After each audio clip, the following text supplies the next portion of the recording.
Hello friends, welcome to our channel. ఈరోజు మీకేం చూపిపోతున్నానంటే star neck blouse cutting పెట్టా కదండి. ఇప్పుడు స్టార్ నెక్ బ్లౌజ్కి పైపింగ్ వేయటం చూపించబోతున్నాను. అలా మనం 20 పాయింట్లు పట్టు క్లాత్ తీసుకొని క్రాస్గా స్కేల్తో మార్జిన్ చేసుకోవాలి ఫ్రెండ్స్.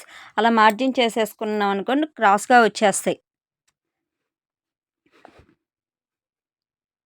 అలా క్రాస్గా వచ్చిన తర్వాత మనం కట్ చేసుకోవాలి. నేనైతే ప్రతి బ్లౌజ్కి 20 పాయింట్లు తీసుకుంటానండి, ఓన్లీ పైపింగ్ కాబట్టి.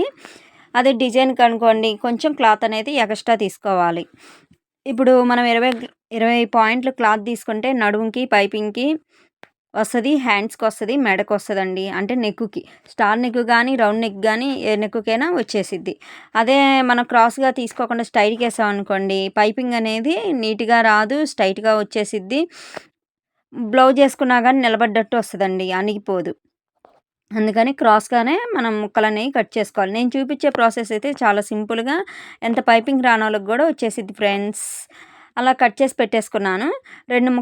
రెండు ముక్కలు తీసుకొని జాయింట్ చేస్తున్నాను. అవి దేనికంటే మనం బ్లౌజ్ ముందుగానే జాయింట్ చేసి పెట్టేసుకున్నాం కదా, ఆ జాయింట్ చేసిన వాటికి పైపింగ్ వేయటం కోసం.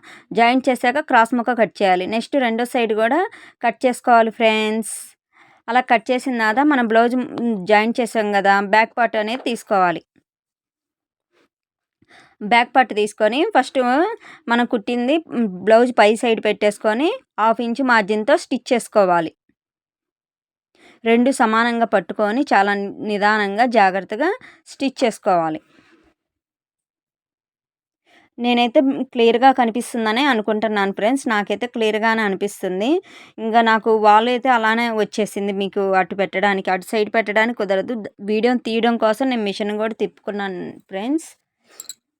మీరిచ్చే లైకు, సబ్స్క్రైబ్ నాకు ఎంతగానో ఉపయోగపడిద్ది. ఇప్పుడు 12 నెంబర్ పైపింగ్ థ్రెడ్ తీసుకున్నాను. ఇప్పుడు స్టిచ్చింగ్ చేసిన తర్వాత అక్కడక్కడ కట్స్ పెట్టేసుకోవాలి.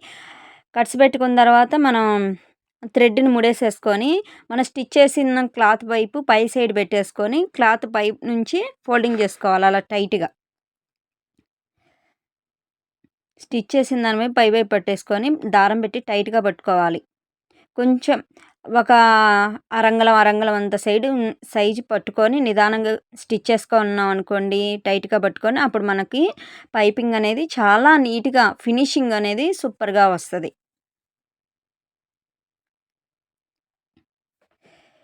మీరైతే పైపింగ్ బ్లౌజ్కి ఎంత తీసుకుంటున్నారో కామెంట్ చేయండి ఫ్రెండ్స్. మీరు ఎవరైనా బయట బ్లౌజులు స్టిచ్చింగ్ చేస్తుంటే. అలా స్టిచ్ చేసిన తర్వాత నిదానంగా ఒక్కోసారి జారిపోయినట్టు వస్తుంది పట్టు క్లాత్ అనేది. మనం అప్పుడు మళ్ళీ టైట్గా పట్టేసుకొని రెండో సైడు హ్యాండ్తో నీట్గా ఫినిషింగ్ లాగా లాగేయాలి. అప్పుడు నీట్గా వచ్చేసిద్ది పైపింగ్ పట్టుకున్న క్లాత్ కానీ థ్రెడ్ కానీ. ఎందుకంటే చిన్న మిషన్ కాబట్టి చిన్న మిషన్ మీద మనం పై వైపు నుంచి పైపింగ్ వేస్తున్నాం, దానికోసమని నేను ఎక్స్ప్లెయిన్ చేస్తున్నాను. అదే మామూలుగా పెద్ద మిషన్లు అనుకోండి, మనం లైనింగ్ క్లాత్ లోపల వైపు నుంచి పైపింగ్ వేయచ్చు. ఇప్పుడు స్టిచ్ చేసిన తర్వాత లోపల సైడ్ క్లాత్ ఉంటుంది కదా ఫ్రెండ్స్, అప్పుడు మనం క్లాత్ అనేది ఖర్చు అనేది కనిపించకుండా అంచులాగా మడతేసుకొని స్టిచ్ చేసుకోవాలి రెండో కుట్టికి. అప్పుడు ఇంకా నీట్గా ఫినిషింగ్ వచ్చేసిద్ది. నా ఛానల్ కనుక నచ్చితే లైక్ చేయండి, షేర్ చేయండి, సబ్స్క్రైబ్ చేసుకోండి. మధ్యలో ఎందుకు అలా చెప్తున్నానంటే, ఎవరైనా కొత్తగా వీడియోస్ చూస్తున్నారనుకోండి, సబ్స్క్రైబ్ చేసుకోకుండా ఒక లైక్ ఇవ్వకుండా వెళ్ళిపోతారని నేను రిక్వెస్ట్ చేస్తున్నాను. అలా స్టిచ్చింగ్ అయిపోయిన తర్వాత మనం నడుముకి టక్స్ వేసుకోవాలి. నేను ఎలా వేస్తానంటే షోల్డర్ దగ్గర పట్టేసుకొని కరెక్ట్గా చూసుకొని 4 అంగుళాలకి మార్జిన్తో స్టిచ్ చేస్తాను. అంటే ఉజ్జాయింపు వేసుకోవచ్చు, నేను మాత్రం ప్రతి బ్లౌజ్కి టేప్ కొలతతో 4 అంగుళాలు మార్జిన్ చేస్తాను. అందుకని నేను స్టిచ్ చేసే బ్లౌజులు ఎలాంటి రిమార్కు రాలేదండి. రెండో సైడ్ కూడా అంతే, షోల్డర్ వైపు నుంచి పట్టుకొని నడుము టక్స్ వేసుకోవాలి మధ్యలో కరెక్ట్గా. అలా వేసిన తర్వాత బ్యాక్ పార్ట్ వరకు ఫినిషింగ్ అయిపోయిందండి. నెక్స్ట్ వచ్చేసరికి మీకు ఫ్రంట్ పార్ట్ చూపిస్తున్నా ఫ్రెండ్స్. ఇప్పుడు ఫ్రంట్ పార్ట్ తీసాను. టక్స్కి పెట్టా కదా ఫ్రెండ్స్, అలా టక్స్ పెట్టుకున్న తర్వాత మన షోల్డర్కి స్ట్రైట్గానే వస్తుంది, మ్యాక్సిమం స్ట్రైట్గానే రావాలి. అలా పెట్టేసిన తర్వాత వాళ్ళ బ్లౌజ్కి ఎదురు టక్స్ ఎంత ఉన్నాయా అని కొలతేసుకోవాలండి. వాళ్ళ బ్లౌజ్కి ఎదురు టక్స్ వచ్చేసరికి ఎంత వచ్చినాయి అనుకున్నామండి, 3 అంగుళాలు వచ్చినాయి. ఎందుకంటే బాడీ చెస్ట్ పార్ట్ ఎక్కువ ఉన్న వాళ్ళకి 3 అంగుళాలు వచ్చింది. అందుకని మనం ఏం చేస్తామంటే 2 పెడితే మనం స్టిచ్ చేసేసరికి 3 అంగుళాలు వస్తది. నేనైతే అదే ఫాలో అవుతాను ఫ్రెండ్స్. ఎదురు టక్స్ పెట్టేటప్పుడు అలా గనక కుట్టిన తర్వాత మళ్ళీ కొలతేసాను వచ్చిందా లేదా అని. కరెక్ట్‌గా వచ్చేసింది.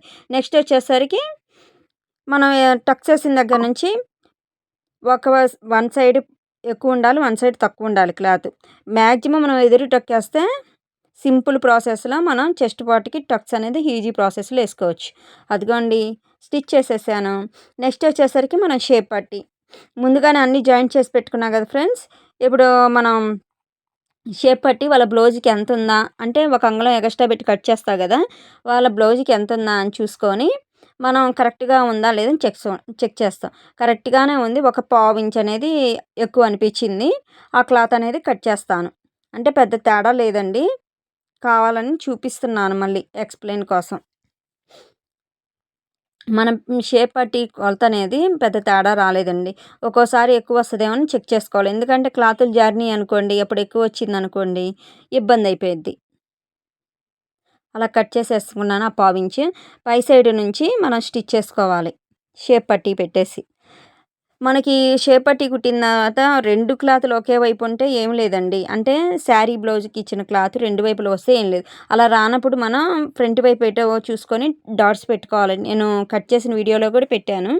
అలా స్టిచ్ చేసిన తర్వాత మళ్ళీ నెక్స్ట్ ఇంకో స్టిచ్ చేసుకోవాలి. ఏమైందంటే ఇప్పుడు ఆ బ్లౌజ్‌కొచ్చేసరికి కుందన్స్ వచ్చాయండి. ఆ కుందన్స్ అనేయి అక్కడక్కడ తగులుతున్నాయని చూసుకుంటూ ఊడబీకేసి స్టిచ్ చేశా ఫ్రెండ్స్. ఇప్పుడొచ్చే డిజైన్ బ్లౌజ్‌కి చాలా తక్కువ వస్తున్నాయి బ్లౌజ్ పీసెస్. మనం లోపల సైడ్ 2 కుట్లేసుకున్న తర్వాత మళ్ళీ పైవైపు ఒక స్టిచ్చింగ్ ఏసుకున్నాం అనుకోండి బ్లౌజ్ అనేది నీట్‌గా ఫినిషింగ్ ఉంటది. ఇప్పుడు ఇది ఫ్రంట్ పార్ట్ స్టిచ్ అయిపోయింది. ఇప్పుడు మనం వెనక నుంచి ఏసేది ఏందనుకుంటున్నారు? కాజాల పట్టీ. చాలామంది కాజాల పట్టీకి, ఉక్సులు పట్టీకి కన్‌ఫ్యూజ్ అవుతారు. మనం లోపల సైడ్ నుంచేసేది కాజాల పట్టీ, పైవైపు నుంచేసేది ఉక్సులు పట్టీ అండి. ఇదొక్కటి మనం గుర్తుపెట్టుకుంటే ఎలాంటి మిస్టేక్ అనేది జరగదు ఫ్రెండ్స్. ఇప్పుడు క్లాత్ ఎంత సరిపోద్దో చూసుకొని నేను కట్ చేస్తున్నా. ఎందుకంటే బ్లౌజ్ పీస్ క్లాత్ లేదు ఫ్రెండ్స్. అందుకని లైనింగ్ ముక్కే నేను కాజాల పట్టీకి ఏస్తున్నాను.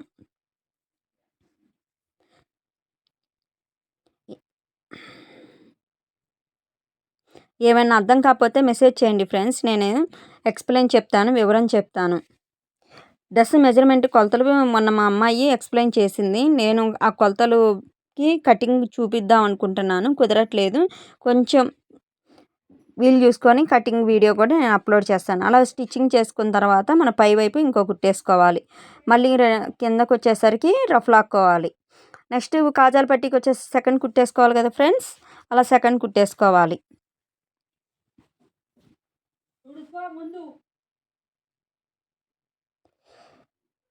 ఇప్పుడు ఫ్రంట్ పార్ట్ ఒక కాజాల పట్టీ చూపించా కదా! బ్యా ఇంకో సైడ్ ఫ్రంట్ పార్ట్ అనేది స్టిచ్ చేశానండి అంతకుముందే. అంటే అది వీడియోలో పెట్టలేదు అంతే. మొత్తం పెట్టేస్తే లాంగ్ అయిద్ది కదా ఫ్రెండ్స్ అందుకని. ఇప్పుడు మన స్టార్ నెక్‌కి పైపింగ్ క్లాత్ అనేది రెడీ చేసుకుంటున్నాము. ఇందాక క్రాస్ ముక్కలు కట్ చేశా కదా! నేను జాయిన్ చేయలేదు కదా! అలా జాయింట్ చేసుకున్న తర్వాత అన్ని క్రాస్‌లనేవి తీసేసి సమానంగా స్టిచ్ చేసుకోవాలి. లేతే స్టిచ్ చేసుకున్న తర్వాతనే క్రాస్ ముక్కలు కట్ చేసుకోవచ్చు.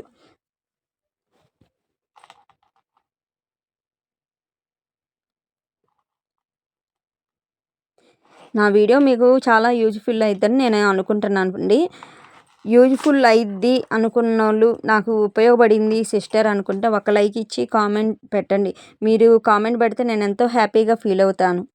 అలా మొత్తం జాయింట్ చేసుకున్న తర్వాత ఎక్కడైనా ఎగుడు దిగుడుగా, హెచ్చులు తక్కువలుగా వస్తే క్లాత్ అనేది కట్ చేసేసుకోవాలి. ఎందుకంటే మనం ఎగుడు దిగుడుగా వచ్చినప్పుడు క్లాత్ ఎక్కువ వచ్చిందనుకోండి, కట్ చేసుకోకపోతే మనం స్టిచ్ చేసేటప్పుడు తేడా వచ్చేసిద్ది. ఇప్పుడు మనం మొత్తం జాయింట్ చేసుకున్న తర్వాత ఒకవైపు పావించి మార్జిన్‌తో స్టిచ్ చేసుకోవాలి ఫోల్డింగ్ చేసి. ఫోల్డింగ్ చేసి స్టిచ్ చేసుకున్న తర్వాత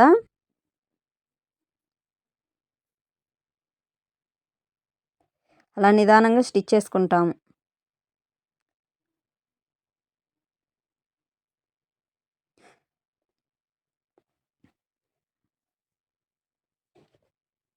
వ్యూస్ రావట్లేదని నేనైతే బాధపడట్లేదండి. కాకపోతే మరీ డల్ అయితే మాత్రం కొంచెం ఫీల్ అవుతున్నాను. వచ్చినా రాకపోయినా నా అంత ప్రయత్నం నేను చేయాలి గదా ఫ్రెండ్స్. అందుకని నా ప్రయత్నం అనేది సక్సెస్ కావాలని కోరుకుంటున్నాను. అలానే మీ ఆశీర్వాదం గూడా నాకు ఎల్లప్పుడూ ఉండాలి. ఇప్పుడు పైపింగ్ క్లాత్ రెడీ చేసుకున్నాం గదా! మన బ్లౌజ్‌కి పై సైడ్ నుంచి పెట్టేసుకొని క్లాత్ కొంచెం ఫోల్డింగ్ చేసుకోవాలి. అలా హాఫ్ ఇంచ్ మార్జిన్‌తో స్టిచ్ చేసుకోవాలి. స్టార్ నెక్ గదా! మనం స్టిచ్ చేసిన తర్వాత అక్కడ స్టార్ నెక్ దగ్గర వంపు ఉంటది గదా! స్టార్ నెక్ దగ్గర వంపు ఉంటది గదా! ఆ వంపు దగ్గర పాదం అనేది దించి మనం తిప్పుకోవాలి. సూది దింపే సూది దించి పాదం తిప్పుకోవాలండి. కొంచెం కన్‌ఫ్యూజ్ అవుతున్నాం చెప్పడం ఎక్స్‌ప్లెయిన్. అలా బారుగా స్టిచ్ చేసుకున్న తర్వాత మళ్ళీ ఇప్పుడు మనం స్టార్ నెక్ కట్ చేసాం గదా! అక్కడికొచ్చేసరికి మళ్ళీ సూది అనేది దించి పాదం తిప్పుకోవాలి. అలా వంపులున్న దగ్గర వరకు సేమ్ అదే ప్రాసెస్. మళ్ళీ ఇక్కడ అంతే. సూది అనేది దించి పాదం తిప్పుకోవాలి ఫ్రెండ్స్. అలా స్టిచ్ చేసుకున్నాం అనుకోండి, స్టార్ నెక్ షేప్ అనేది నీట్‌గా వస్తది. ఇప్పుడు మళ్ళీ సూది అనేది దించేసి పాదం అనేది తిప్పుకోవాలి. ఇప్పుడు స్ట్రెయిట్‌గా మళ్ళీ స్టిచ్ చేసుకోవాలి.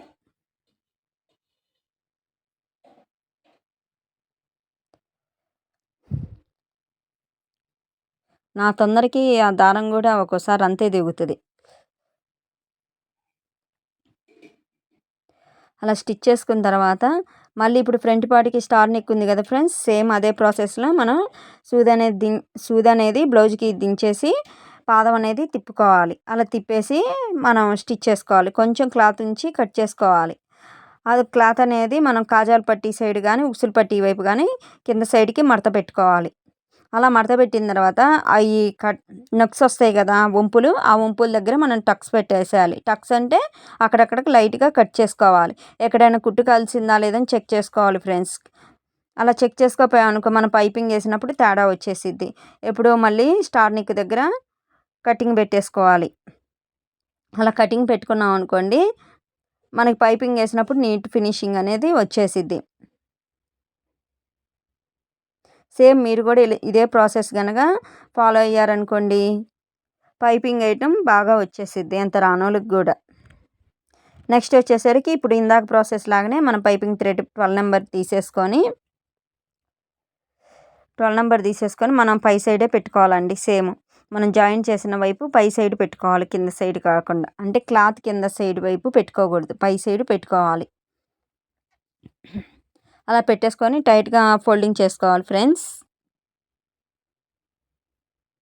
ఫస్ట్ మాత్రం కొంచెం జారినట్టుగా ఉంటది. మనం పైపింగ్ థ్రెడ్ పెట్టినప్పుడు చాలా జాగ్రత్తగా స్టిచ్ చేసుకోవాలి.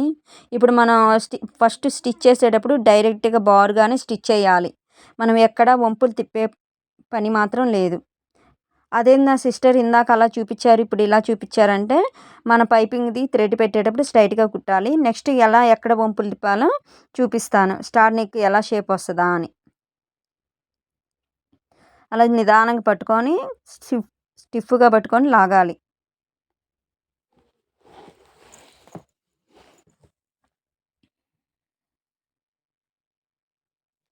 వీడియోస్ తీయాలంటే కుదరట్లేదు ఫ్రెండ్స్. అప్లోడ్ చేయడానికైనా, వీడియోస్ తీయాలన్నా టైం సరిపోవట్లేదు నాకు. అందుకని నాకు వీడియోస్ అప్లోడ్ చేయాలి, సక్సెస్ కావాలని నాకు ఉంది. మీకు గూడా చాలా వీడియోలు అప్లోడ్ చేశామనుకో మీకు మోస్ట్ యూజ్‌ఫుల్ అయిపోతాయి గదా! దానికోసం. కానీ ఏం చేద్దాం టైం అనేది కలిసి రావాలి గదా! అలా స్టిచ్ చేసుకుంటూ నిదానంగా క్లాత్‌లో క్లాత్‌ని పట్టుకొని టైట్‌గా లాగేసి స్టిచ్ చేయాలి.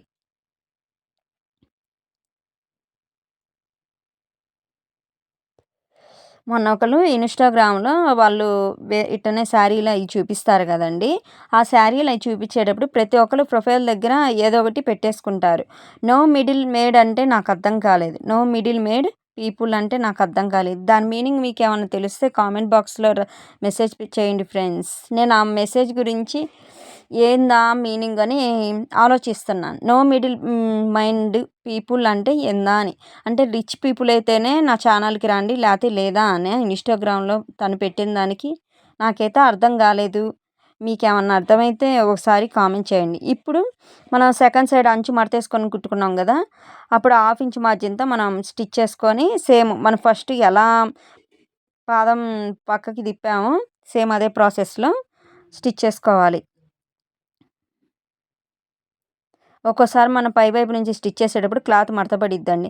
మనం ఇప్పుడు పాదంని సూది దించేసి మళ్ళీ పాదం తిప్పాలి ఫ్రెండ్స్. స్టార్ నెక్ షేప్ దగ్గరకొచ్చేసి సేమ్ అదే ప్రాసెస్ చేయాలి వంపులున్న దగ్గరికి. మళ్ళీ సూది దించి పాదం తిప్పాలి. అలా వంపులున్న దగ్గర వరకు సేమ్ అదే ప్రాసెస్ చేయాలి. అలా స్టిచ్ చేస్తూ ఉండాలి. కిందకి గూడా ఒక్కోసారి క్లాత్ ఏమైనా ఎక్కువ పడుతుందని చెక్ చేసుకుంటూ ఉండాలి. ఇప్పుడు మనం స్టార్ నెక్‌కి పైపింగ్ ఏయటం అయిపోయింది. ఇప్పుడు మనం నొక్కులొచ్చింది గదా! ఆ నొక్కుల దగ్గర అక్కడక్కడ కటింగ్ పెట్టేయాలి. ఇప్పుడు మనం వంపుల దగ్గర అక్కడక్కడ కట్స్ పెట్టేసుకున్నాం అనుకోండి, మనకి స్టార్ నెక్ ఆకారం అనేది వచ్చేసిద్ది. ఇదే కాదు ఫ్రెండ్స్, మనం ఏ మోడల్ పెట్టి కుట్టినా గానీ, ఆ నెక్స్ దగ్గరకొచ్చేసరికి కటింగ్ పెట్టామనుకోండి, నీట్‌గా ఉంటది. ఇప్పుడు చూపిస్తున్నాను చూడండి. నాకైతే బాగా వచ్చిందనిపిస్తుంది. ఎందుకంటే బ్లౌజ్ ఇంకో వైపు 2 వైపులు కుట్టలేదు గదా! జాయిన్ చేయలేదు కాబట్టి జారుతుంది. నీట్‌గా వచ్చినట్టుంటే చెప్పండి ఫ్రెండ్స్, వచ్చిందా రాలేదా అని.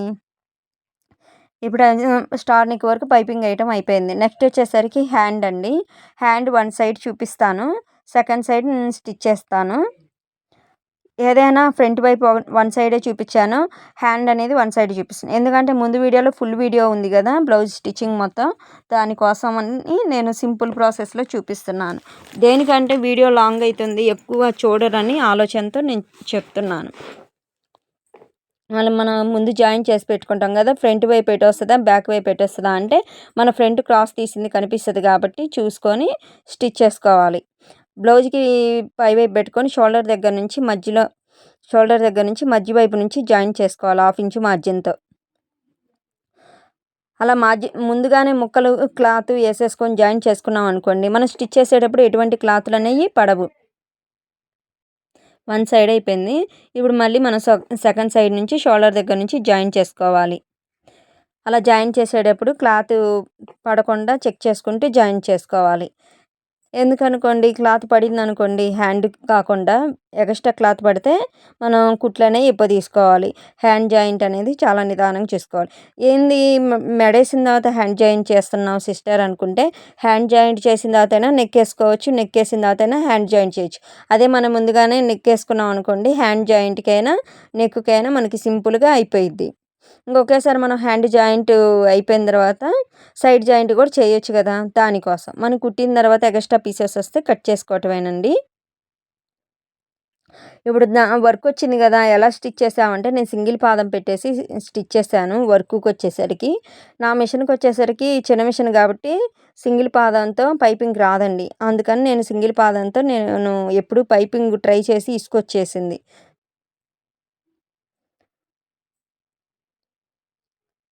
అలా రెండో స్టిచ్చింగ్ ఏసాను. ఒకసారి మొత్తం అటు సగం, ఇటు సగం స్టిచ్ చేశాక మొత్తం బార్ కుట్టేసా. ఇప్పుడు హ్యాండ్ అనేది జాయిన్ చేయాలి. ఇంకేంటి సంగతులు ఫ్రెండ్స్? ఎవరైనా మీలో న్యూగా టైలరింగ్ చేసేవాళ్ళుంటే ఏమన్నా మెటీరియల్స్ కావాలన్నా ఆర్డర్ పెట్టేసుకోండి. మన దగ్గరకొచ్చేసరికి క్వాలిటీ మాత్రం ఎక్సలెంట్‌గా ఉంటది. ఏం రిమార్క్ రాదు ఫ్రెండ్స్. మీకేదైనా అర్థం కాకపోయినా బ్లౌజ్ దగ్గరకొచ్చేసరికి మెసేజ్ చేయండి. రిప్లై ఇస్తాను. నేనెప్పుడు చూస్తే అప్పుడు ఇస్తాను. ఎమ్మటే రిప్లై అంటే నేను ఆన్‌లైన్‌లో ఉంటే రిప్లై ఇస్తాను. లేతే లేదు.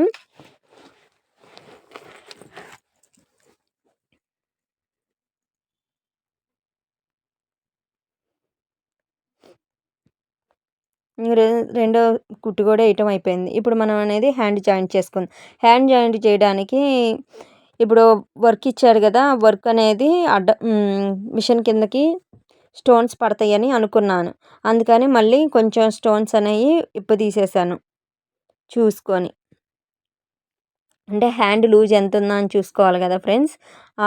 దాని ప్రకారం చూసుకొని స్టోన్స్ ఉన్నాయా లేదా అని చెక్ చేసుకొని ఒడిబీకేసాను. చాలామందికొచ్చేసరికి ఏమైతుందంటే చెస్ట్ డాట్స్ ఎలా పెట్టాలా, ఎలా స్టిచ్ చేయాలని ప్రతి ఒక్కళ్ళకి అదొక ప్రాబ్లమ్ ఉంది. ఆ ప్రాబ్లమ్ అనేది రాకుండా ఉండటానికి నా ఛానల్ గనుక ఫాలో అయితే మీకెంతో యూజ్‌ఫుల్‌గా ఉంటదండి.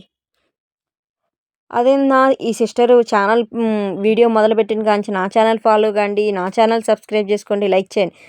ఏం లేదండి, మీరిచ్చే లైక్ సబ్స్క్రైబ్ వల్ల నాకు ఎన్నో వీడియోస్ చేయాలని అనిపిస్తుంది, దానికోసమని రిక్వెస్ట్ చేస్తున్నాను అంతే కదా. ఇంకా అలా జాయిన్ చేసిన తర్వాత ఒడిబికేసాను. ఇప్పుడు జాయిన్ చేస్తున్నాను. మనకి జాయిన్ చేసేటప్పుడు సేమ్ కరెక్ట్‌గా కింద మనం హ్యాండ్ జాయింట్ దగ్గర కింద ఖర్చు, పైన ఖర్చు సమానంగా వస్తేనే మనకి ప్లస్ ఆకారం వస్తదండి. అలా రాకపోతే ఎక్కడ ఎగుడు దిగుడుగుందని చెక్ చేసుకోవాలి. ఉక్సులు పట్టి అనుకోండి, ఉక్సులు పట్టి వైపు వాళ్ళ నడుము లూజ్ ఎంతుందో చూసుకుంటాం. కాజాల పట్టి అనుకోండి, కాజాల పట్టి వైపు వాళ్ళ నడుము ఎంతుందా అని చూసుకొని మార్జిన్ చేస్తాను. నా ప్రాసెస్ గనక నచ్చితే మీరు కూడా బ్లౌజ్ కుట్టడం స్టార్ట్ చేసేయండి. అలా స్టిచ్ చేసుకున్న తర్వాత 2, 3 కుట్లేసుకోవాలి ఫ్రెండ్స్. నేను అంతకుముందు వీడియోలో కూడా చెప్పాను, మనం బ్లౌజ్ స్టిచ్ చేసినప్పుడు ఖర్చు ఎగస్ట్రా ఉండాలి. కుట్లనేవి 4 కానీ 3 కానీ ఉన్నాయనుకోండి, మన దగ్గరకు వచ్చేసరికి బ్లౌజ్ కుట్టించుకోవడానికి వచ్చేస్తారు.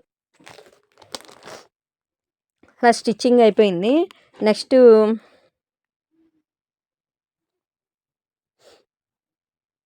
ఇప్పుడు బ్లౌజ్ కుట్టడం అయిపోయింది కదా. ఇప్పుడు చూడండి, నేను బ్లౌజ్ని కొలతేసి చూపిస్తున్నాను కరెక్ట్గా వచ్చిందా లేదా అని. ఉక్సులు పట్టి వైపు నుంచే పట్టుకొని మనం కొలతేయాలి, ఆది బ్లౌజ్ కానీ మనం కుట్టిన బ్లౌజ్ కానీ. నెక్స్ట్ వచ్చేసరికి షోల్డర్ దగ్గర పట్టుకొని నడుము టక్స్ దగ్గర పట్టుకొని కొలతేయాలి. Thank you.